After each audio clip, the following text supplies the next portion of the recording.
Part 3 of How to Win Friends and Influence People. 12 ways how to win people to your way of thinking. Welcome to Escape. Number 1. The only way to get the best of an argument is to avoid it. Why prove to a man he is wrong? Is it going to make him like you? Why not let him save his face? Why argue with him? Always avoid the acute angle.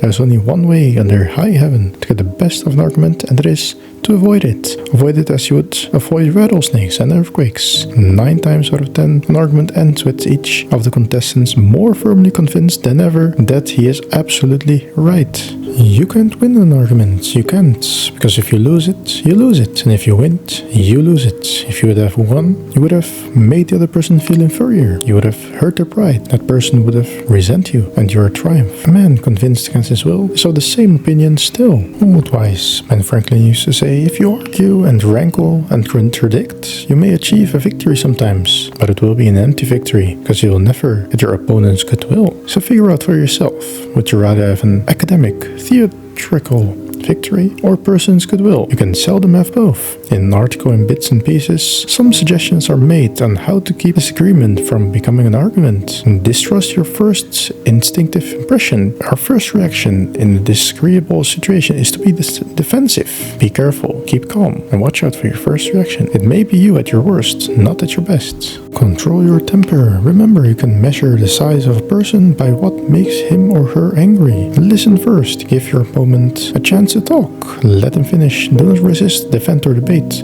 This only raises barriers. Try to build bridges of understanding. Don't build higher barriers of misunderstanding. Looking for areas of agreement. When you have heard your opponents out, dwell first on the points and areas on which you agree. Be honest. Look for the areas where you can admit error, and so say so.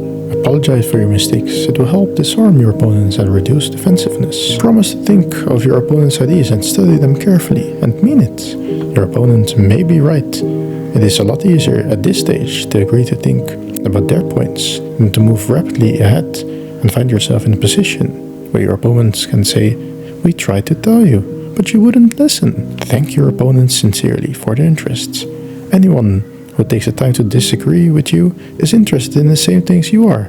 Think of them as people who really want to help you, and you may turn your opponents into friends. Postpone action to give both sides time to think things through the problem. Suggest that a new meeting will be held later that day or next day. When all the facts may be brought to bear in preparation for this meeting, ask yourself some hard questions. Could my opponents be right, partly right? Is there truth or merit in their position or argument? Is my reaction one that will relieve the problem, or will it just relieve any frustrations? Will my reaction drive my opponents further away or draw them closer to me? What price will I have to pay if I win? Is this difficult situation an opportunity for me? So the only way to get the best of an argument is to avoid it. Number 2. Show respect for the other person's opinions. Never say you're wrong. Never begin by announcing I'm going to prove so and so to you. That's bad. That's the same as saying I'm smarter than you are. I'm going to tell you a thing or two and make you change your mind. It arouses opposition and makes the listener want to battle with you even before you start. It is difficult, even under the most benign conditions, to change people's minds.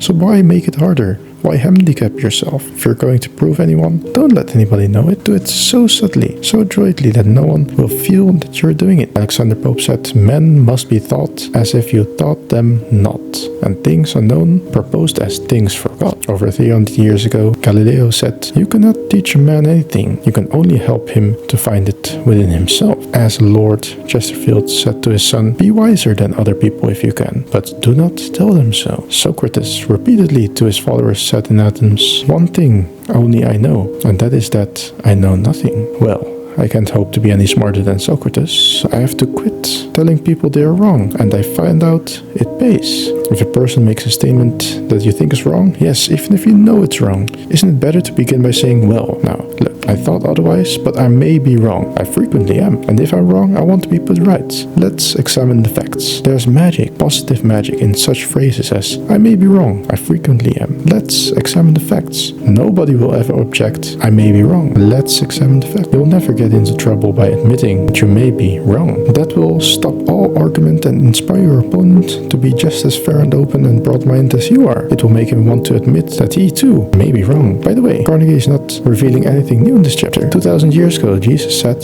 agree with thine adversary quickly. And 2200 years before Christ was born, King Aktoi of Egypt gave his son some shrewd advice that is sorely needed today. Be diplomatic, counseled the king. It will help you gain your point. In other words, don't argue with people or your loved ones. Don't tell them they are wrong. Don't get stirred up. Use a little diplomacy. So, show respect for other person's opinions. Never say you're wrong. Number 3. If you're wrong, admit it quickly and empathetically. There's a certain degree of satisfaction in having the courage to admit one's errors. It not only clears the air of guilt and defensiveness, but often helps the problem created by the error. Any fool can try to defend his or her mistakes, and most fools do, but it raises one above the earth and gives a feeling of nobility and exaltation to admit one's mistakes. When we are right, let's try to win people gently and tactfully to our way of thinking. And when we are wrong, and that will be surprisingly often, if we are honest with ourselves, let's admit our mistakes quickly and with enthusiasm. Not only will the technique produce astonishing results, but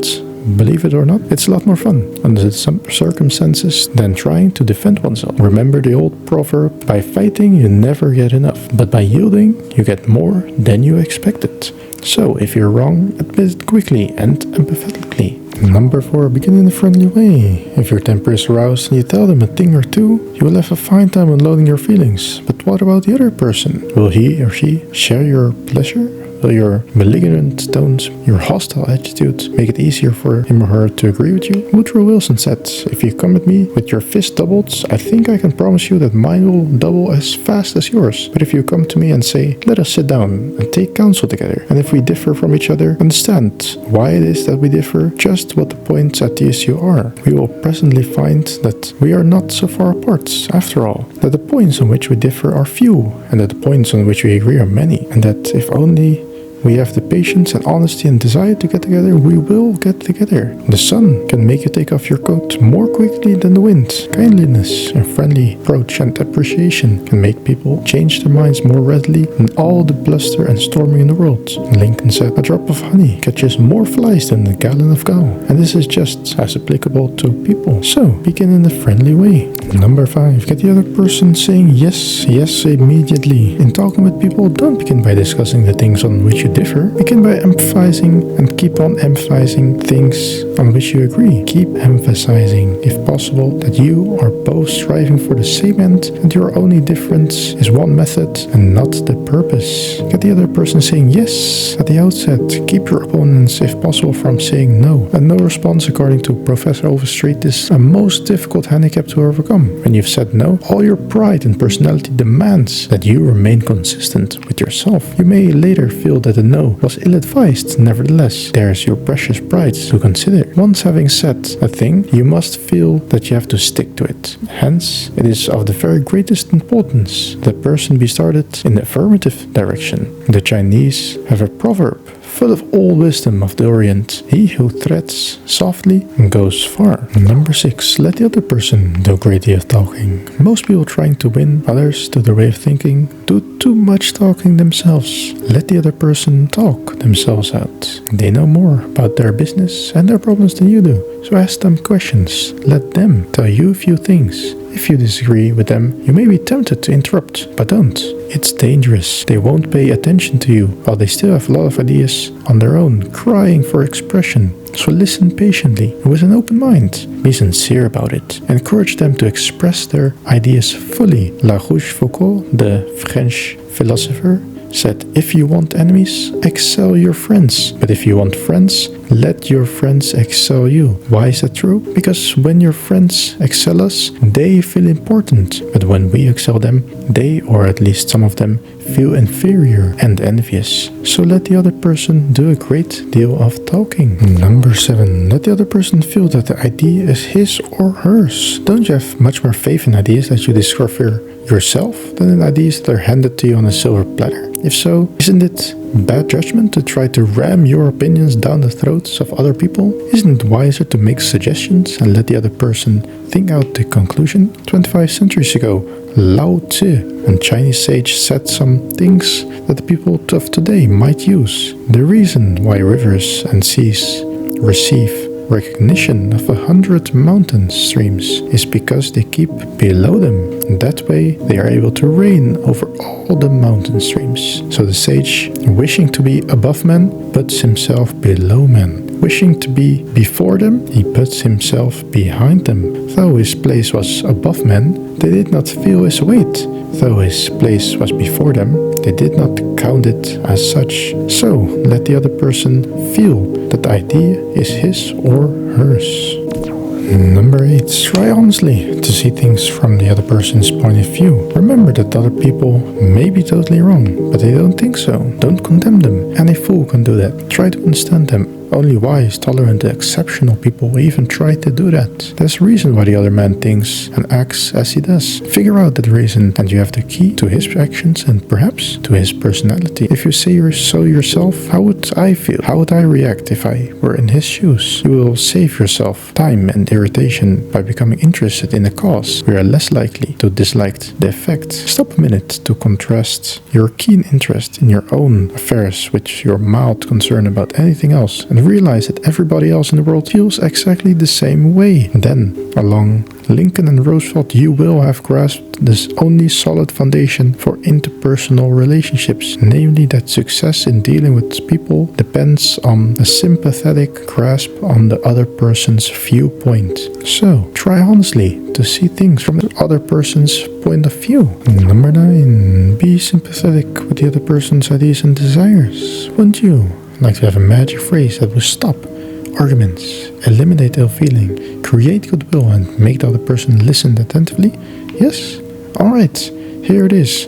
I don't blame you one iota for feeling as you do. If I were you, I would undoubtedly feel just as you do. An answer like that will soften most bad-tempered old cuss alive. And you can say that and be 100% sincere. Because if you were the other person, you would feel just as he does. Dr. Arthur I. Gates said in his splendid book, Educational Psychology, sympathy, the human species, universally craves. The child eagerly displays his injury or even inflicts a cut or a bruise in order to reap abundant sympathy. For the same purpose, adults show their bruises, all for universal sympathy. So, be sympathetic with the other person's ideas and desires. Number 10. Appeal to the nobler motives.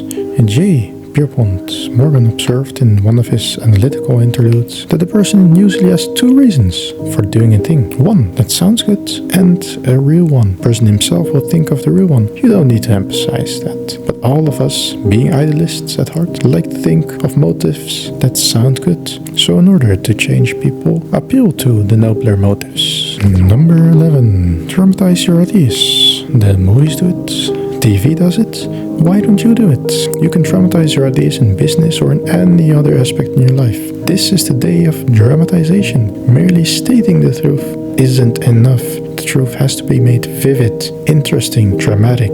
You have to use showmanship. You can represent some facts you had the last time to someone, but make a big difference just by dramatization, showmanship, and see the difference it makes. So, dramatize your ideas. Number 12. Throw down a challenge. That is what every successful person loves, the game. The chance for self-expression, the chance to prove his or her worth, to excel, to win. That is what makes foot races and hog calling and pie-eating contests. The desire to excel, the desire for a feeling of importance. So, throw down a challenge. Thank you for watching. Hope you enjoyed it. Follow along for more to come, and until then, cheerio.